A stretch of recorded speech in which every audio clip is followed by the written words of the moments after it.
Good morning. Today's reflection is on the Gospel of Luke, chapter 15, verses 1 to 32. And today's Gospel consists of and speaks of the mercy and forgiveness of God. In this case, 3 parables are given to declare the magnitude of the mercy of God.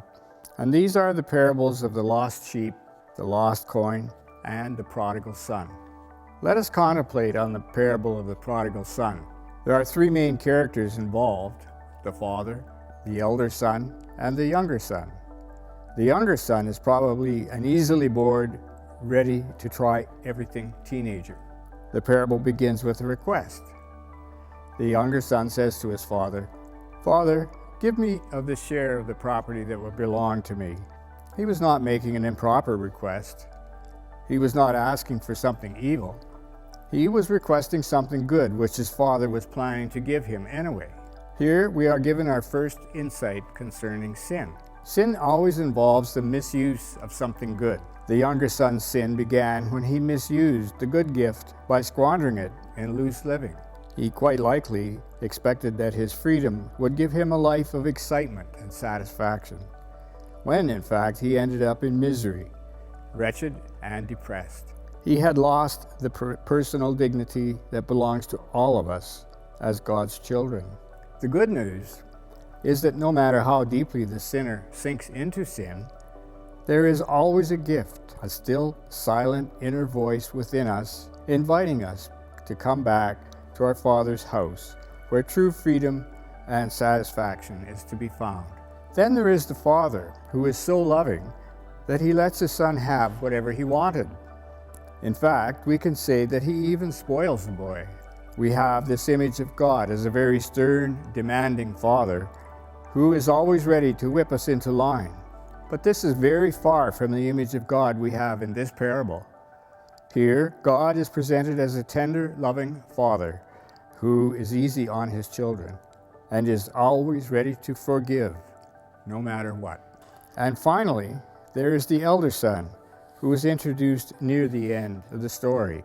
He seems to be a solid, hard-working, disciplined, and sober man. However, he may also be arrogant, with a better-than-thou attitude, and intolerant to those who do not meet his standards. He also comes across as unforgiving and resentful. So here we have a father who loves his 2 very different sons. He must have experienced sadness when the young son left home, wondering if he would ever see him again. And then he experiences the unbelievable joy when he sees his younger son walking down the road towards home. No wonder he rushes out to meet him. Meanwhile, the son had planned on saying 3 things when he came up to his father: that he had sinned against heaven and his father, that he was no longer worthy to be called his son, and to treat him as one of the hired hands. However, the father was so overjoyed at seeing his son that he gave orders to bring him a robe, a ring for his finger, and sandals for his feet, and to kill the fatted calf for a celebration. When the elder son, who was in the field, came home and saw the celebration, he became very angry and refused to join in. I can understand in a way how he must have felt. While his young brother was frittering away his inheritance and causing worry and stress on his father, he, the older brother, was working like a slave and perhaps not receiving the thanks or recognition from his father that he thought he deserved, and therefore he could not find it in his heart to forgive. This parable speaks about love and compassion.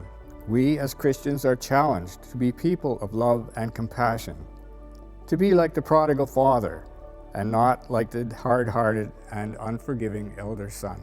All 3 parables are different versions which stress the same central theme. God is willing to do just about anything to bring back someone who is lost.